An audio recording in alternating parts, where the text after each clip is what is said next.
सभी electronic, print media, portal media के सभी हमारे पत्रकार भाइयों का आज के प्रेस कॉन्फ्रेंस में स्वागत करते हैं। और सबसे पहले आप सभी को, बिहार वासियों को, देश के वासियों को सावन की शुभकामनाएं भी हम देते हैं। और आज का जैसा प्रेस कॉन्फ्रेंस रखा गया है, आप सब लोगों को विषय हम बताना चाहेंगे और आप लोगों को इससे पहले भी एक कॉपी जो है लोकसभा में राष्ट्रीय जनता दल के सांसद ने, मनोज झा जी ने 9वीं अनुसूची को लेकर के जो सवाल भारत सरकार से किया है और उसके अवज में जो जवाब भारत सरकार का आया है, उस क्वेश्चन और आंसर का आप सब लोगों को जो है डिस्ट्रीब्यूट किया गया है। और एक बहुत ही महत्वपूर्ण विषय था कि भाई जो महागठबंधन की सरकार ने, बिहार सरकार ने जाति आधारित गणना करा करके आरक्षण जो है पिछड़ों का, अति पिछड़ों का, दलितों का, आदिवासियों का 65% किया और 10% EWS को एज इट इज रखा। यानी देश के इतिहास में पहली बार किसी राज्य ने जाति आधारित गणना कराई और आरक्षण की सीमा जो है 75% लेकर के गई। एक ऐतिहासिक निर्णय था और उसके बाद भी हम लोगों का आशंका थी कि भाजपा के लोग किसी न किसी तरीके से, जिस प्रकार से कास्ट बेस्ड सर्वे जो हम लोग करा रहे थे, अपने मोहरों को कोर्टों में खड़ा करके किसी न किसी तरीके से डीले कराएंगे या ये होने नहीं देंगे, ये आशंका हम लोगों को पहले भी थी। इसलिए तत्कालीन जब हम लोगों की सरकार थी, हम उप मुख्यमंत्री थे, तो हमारे नेतृत्व में ही प्रेस कॉन्फ्रेंस हुआ था कैबिनेट निर्णय के बाद। और कैबिनेट ने, हम लोगों ने रिकमेंड किया था भारत सरकार को कि जो आरक्षण की सीमा जो महागठबंधन सरकार ने बढ़ाया है पिछड़े, अति पिछड़े, दलित, आदिवासियों का, इसको शेड्यूल 9 में भारत सरकार जो है वो डाले। उस प्रेस कॉन्फ्रेंस में जनता दल यूनाइटेड के भी वरिष्ठ नेता लोग भी शामिल हुए थे मेरे नेतृत्व में। और ये बात स्पष्ट रूप से हम लोगों ने कहा था कि जो रिकमेंडेशन बिहार सरकार ने दिया है उसको तमिलनाडु के तर्ज पर, जो आरक्षण तमिलनाडु का शेड्यूल 9 में है, इससे कोई भी आरक्षण पे छेड़खानी नहीं हो सकती है। इसलिए इसको भी बिहार को उस तर्ज पे शेड्यूल 9 में डाला जाए। आप सब लोगों को पता है कि हमारे प्रस्ताव पर सभी दल के प्रतिनिधि मंडल प्रधानमंत्री से भी मिले, उस समय भी मना कर दिया गया। तो हम लोगों का संकल्प था और राष्ट्रीय जनता दल की पूरी लड़ाई सड़कों पर भी पहले भी हुई थी कि भाई जातीय गणना जो है पूरे देश में होनी चाहिए। लेकिन जब हम लोग सत्ता में आए, 17 महीने जब हम लोग सरकार में रहे, तो इस काम को हम लोगों ने किया, लागू किया। और हम लोग शुरू से कहते थे कि भाजपा जातीय गणना के खिलाफ है। भारतीय जनता पार्टी बिहार को विशेष राज्य का दर्जा नहीं देना चाहती है और भारतीय जनता पार्टी जो है शेड्यूल 9 में जो महागठबंधन की सरकार ने आरक्षण पिछड़ों का, अति पिछड़ों का जो बढ़ाया है, उसको डालना नहीं चाहती है अनुसूची 9 में। यानी तीनों चीज हम लोग उस समय भी शंकित थे कि कोई ना कोई कोर्ट चला जाएगा और इस प्रकार की बातें आएंगी। कोर्ट में ये मैटर गया और कोर्ट द्वारा जो है ये रोका गया। फिर ये मामला जो है अभी सुप्रीम कोर्ट में है। और हमने पहले भी कहा था कि अगर अनुसूची 9 में इसको नहीं डाला जाएगा तो हम लोग सड़कों पर आंदोलन करेंगे। और बिहार सरकार किस प्रकार से पक्ष रख रही है हमको, क्योंकि भरोसा नहीं है मौजूदा एनडीए सरकार पर, बिहार की सरकार पर, क्योंकि भाजपा जो है उसमें बड़ी पार्टनर, और चाहे केंद्र में हो या बिहार में एनडीए की सरकार है। और मुझे पूरा भरोसा है कि एनडीए की सरकार चाहे बिहार वाली हो या देश में हो, ये नहीं चाहते हैं कि जो आरक्षण की सीमा बढ़ाई गई है उसको अनुसूची 9 में डालें। तो हम लोगों का पहले भी कहे थे कि हम लोग इसमें सुप्रीम कोर्ट में हम लोग जाएंगे, और हम लोग केवल इंतजार कर रहे थे भारत सरकार के जवाब का, जो कि स्पष्ट रूप से ये जवाब आप लोगों के समक्ष मिला है। इसमें यही सवाल पूछा गया था कि भाई क्या आरक्षण आप बढ़ाइएगा अनुसूची में 9 में, स्पेसिफिकली जो है बिहार के शेड्यूल 9 में आप डालिएगा कि नहीं डालिएगा। तो भारत सरकार ने जवाब दिया है, no sir, the matter falls under the preview of the state government as per provision of the constitution. अब आप बताओ, ये सरासर भारत सरकार झूठ बोल रही है।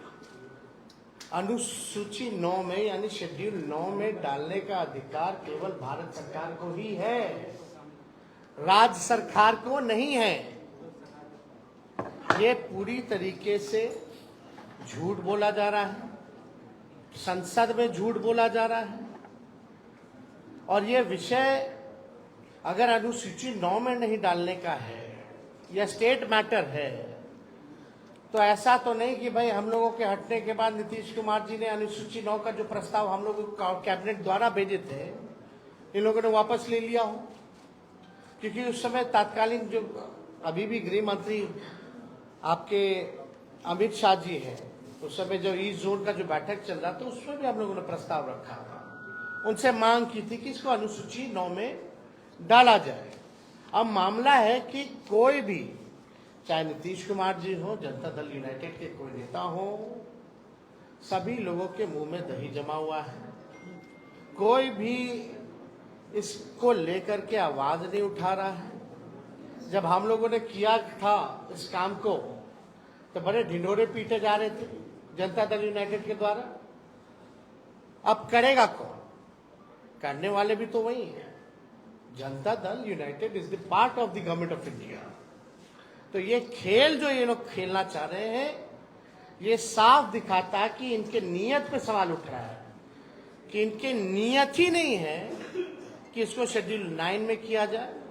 ये पिछड़े, अति पिछड़े, दलित, महादलित, आदिवासियों के हित में जो काम हुआ है उसको ये लोग नहीं चाहते, स्वीकारना नहीं चाहते, और इसको पूरी तरीके से फंसाया जा रहा है। बिहार सरकार द्वारा कोई ट्रांसपेरेंसी नहीं रखी गई है। जब हम लोग जाति आधारित गणना करा रहे थे तो पूरी तरीके से ट्रांसपेरेंसी रखी गई थी कि कौन से स्टेज पे हम लोग हैं, क्या हो रहा है, नहीं हो रहा है, लोगों को जानकारी प्राप्त होती थी। अब बिहार सरकार सुप्रीम कोर्ट में क्या स्टैंड ले रही है? नहीं ले रही है। मुख्यमंत्री चुप है, उनके सारे मंत्री चुप हैं जो हमारे साथ बैठ करके मेरे नेतृत्व में प्रेस कॉन्फ्रेंस किए थे, कोई कुछ नहीं बोल रहा। यानी बिहार सरकार और नीतीश कुमार जी इतने सीट लाने के बावजूद भी पूरी तरीके से फेल हो चुके हैं, सुपर फ्लॉप हो चुके हैं।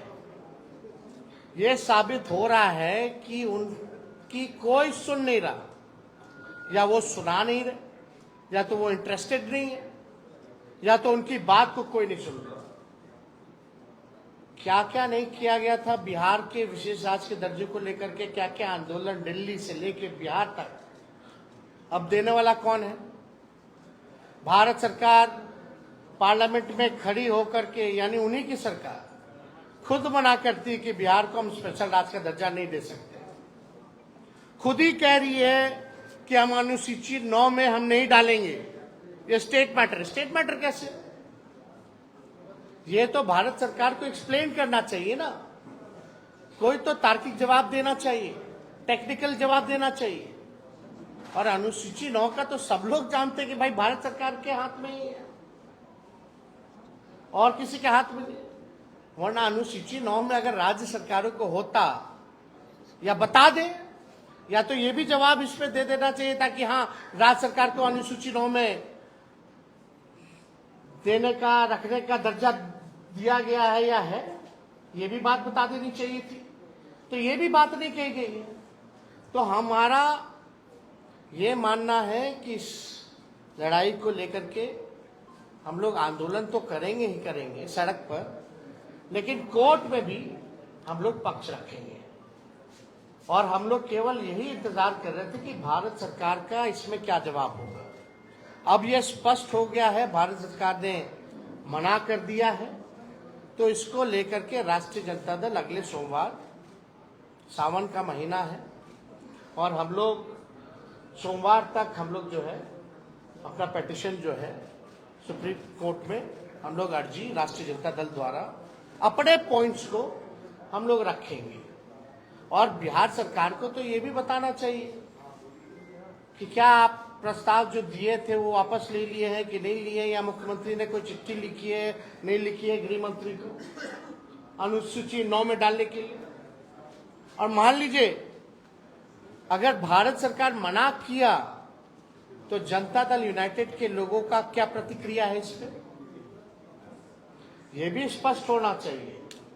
अगर भारत सरकार में भाजपा के बाद और कोई दूसरा तीसरा दल है मजबूत, तो वो जनता दल यूनाइटेड है, यानी एक अहम पार्टनर के रूप में है, निर्णायक भूमिका में है। तो जब आपकी बात ही नहीं सुनी जा रही है, ना बिहार को विशेष राज्य का दर्जा, ना 9वीं अनुसूची में, और मुख्यमंत्री जी तो हमारे साथ भी गए थे, उनके नेतृत्व में हम लोग सब गए थे हमारे प्रस्ताव पे प्रधानमंत्री जी से मिलने। उनकी तो मांग थी कि भाई जातीय गणना जो है पूरे देश में होनी चाहिए।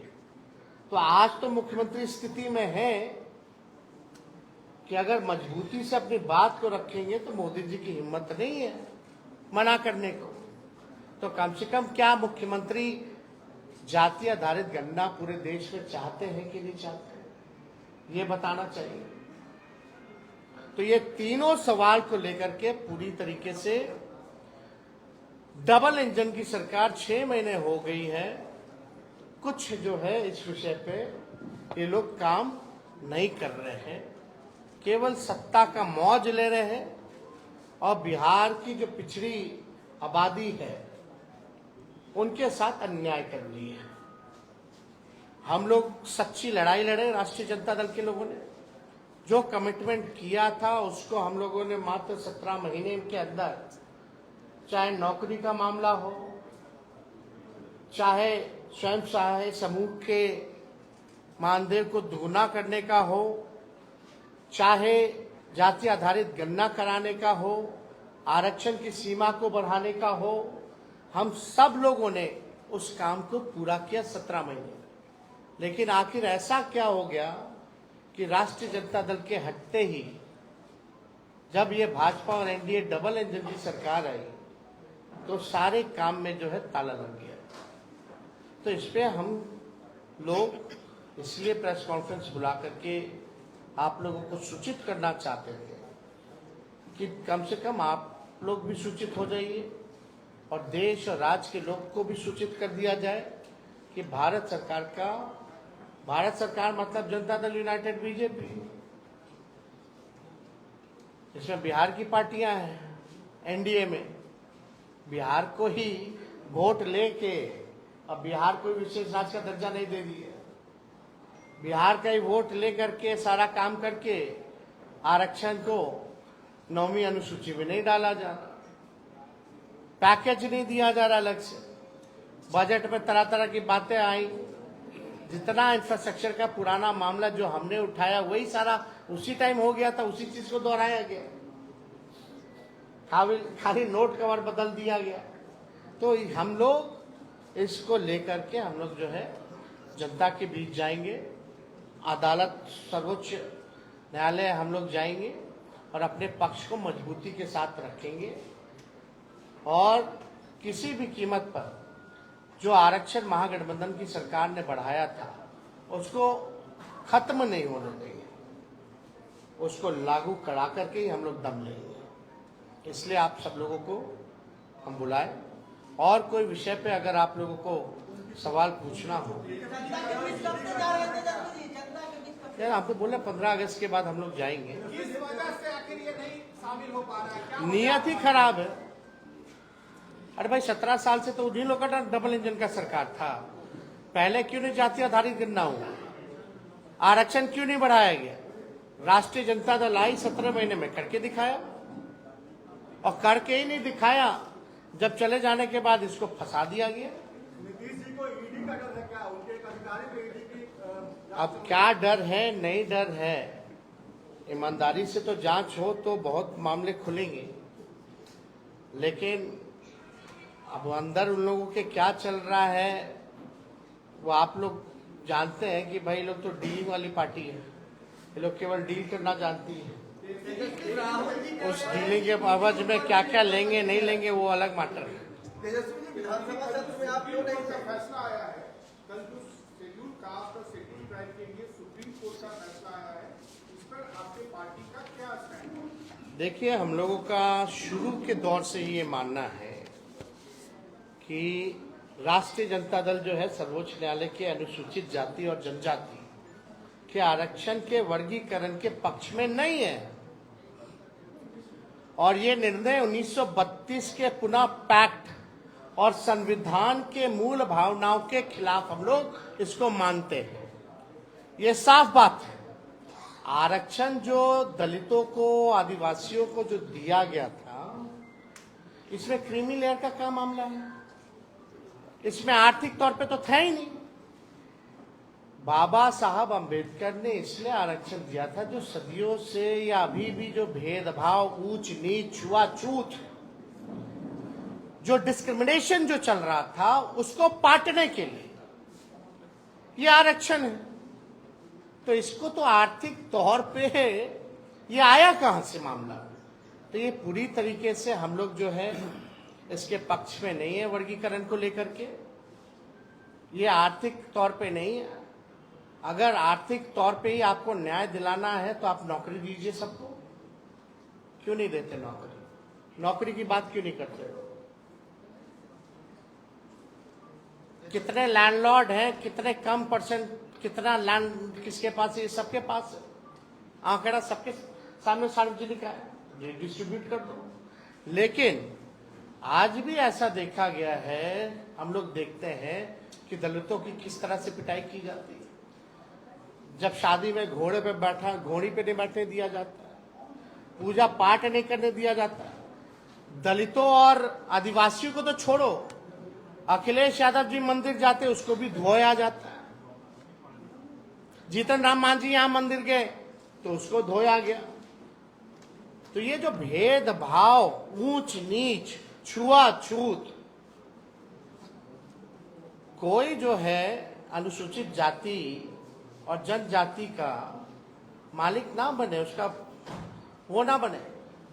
दलित, आदिवासी अपना भला स्वयं जानते हैं, अपना निर्णय वो खुद करना जानते हैं। इसलिए हम लोग पूरी तरीके से जो है केंद्र सरकार से हम चाहते हैं कि अध्यादेश ला करके जो विसंगति है उसको दूर किया जाए इस मामले में। और इसमें क्यों नहीं अध्यादेश लाया जा सकता? जब केंद्र सरकार SC/ST एक्ट को लेकर के अध्यादेश ला सकती है तो इस मामले में अध्यादेश क्यों नहीं लाया जा रहा? तो हम लोग तो चाहेंगे कि एनडीए की जो सरकार है इसमें अध्यादेश ला करके विसंगतियों को जो है दूर किया जाए। अनुराग ठाकुर ने जिस प्रकार से राहुल गांधी के बारे में बोला और अखिलेश यादव से लड़े हो, राहुल गांधी का कहना है कि ऊपर ईडी की रेड हो सकती है। देखिए, अब सब तो सबके सामने है ही। अब कोई मतलब नहीं रह गया रेड मारो या वो करो। ईडी और जांच एजेंसियों का कोई महत्व रह गया है क्या? कोई फेयर है ही नहीं। तो इसलिए इस पे ज्यादा हमको टिप्पा टिप्पणी नहीं करना है। किस प्रकार से ये लोग सरकार का खिलौना बना हुआ है ये सबको पता है। अनुराग ठाकुर ने जो ओबीसी समाज का और कोई इससे एक मिनट जैसे कि पार्लियामेंट में गवर्नमेंट ने ये रिप्लाई दिया है कि ये 9th शेड्यूल में लाना स्टेट गवर्नमेंट सब्जेक्ट है। डू यू थिंक कि government is misleading the house first thing and second कि क्या तो स्पष्ट तौर पे क्या है कि झूठ बोल रहे हैं, एग्जैक्टली मिसलीड कर रहे हैं। क्या कोई आप लीगल ओपिनियन इस पे लेकर तब जो जाएंगे? They will be going to the court and will be अपना जो पक्ष है, जो हमारा साइड है, we will put in view of the court. विजय चौधरी ने अपने विधानसभा में कहा था कि हम लोगों ने अनुशंसा भेज दी है, और ये भी कहा, दूसरी बात एक सुन लीजिए कि जब मामला कोर्ट में है और कोर्ट ने इस पर रोक लगा दी है, तब साहब सूची में डालने का क्या मतलब है? एक मिनट भैया, में रोक लगा दी ना। हम लोग जब प्रेस कॉन्फ्रेंस किए थे कैबिनेट का जब रिकमेंडेशन करा के तब कोर्ट को गया था, तब क्यों नहीं किया बीजेपी का सरकार? तभी 9वीं अनुसूची में डाल देता। अभी की स्थिति में नहीं अरे अभी यही तो शक है कि ये लोग भाजपा के लोग ही जो हैं उनको खड़ा कर दिया जाता है कोर्ट में। आप हिस्ट्री जरा निकाल दीजिए, जो कास्ट बेस्ड सर्वे के खिलाफ जो कोर्ट गए थे, पहली बात तो बिहार का व्यक्ति था ही नहीं, वो बिहार का व्यक्ति था ही नहीं, वो तो भाजपा का वर्कर था। तो हम यही कहना चाहते हैं कि भाई जिसका डर हम लोगों को था वो हो रहा है। अब भारत सरकार का इस पर जवाब भी आ गया है। अब कोर्ट में है तो हम कहाँ मना कर रहे हैं कि कोर्ट में नहीं है, हम तो कह रहे हैं हम भी कोर्ट जा रहे हैं, लेकिन कोर्ट में बिहार सरकार पक्ष रख रही है नहीं रख रही है अच्छे से, कम से कम हम तो रखेंगे ना अच्छे से, क्योंकि they are the part of the India government. अच्छा टेल मी, आप बताइए रिफ्यूज कौन सी सरकार ने किया? Government of India. JDU is the part of government of India और नॉट? उनका निर्णय जेडीयू का निर्णय है कि नहीं है? उन्हीं का निर्णय। तो आप किसको बोल रहे हैं कि हम यहाँ से, यहाँ भी तो उन्हीं की सरकार है। ऐसा नहीं है कि जेडीयू क्या जो सरकार है किसी और के साथ, भाजपा के साथ है। अब भाजपा की बदौलत ही है यहाँ, और वहां इनके बदौलत है। तो मुख्यमंत्री को इतना तो हैसियत अब मिल गया है ना भाई, अब इसकी स्टैंड ले सके, और जो स्टैंड ले उसको होना चाहिए, वरना गिराओ सरकार। तो नियत ही आपका ठीक नहीं है किस बात का। चलिए,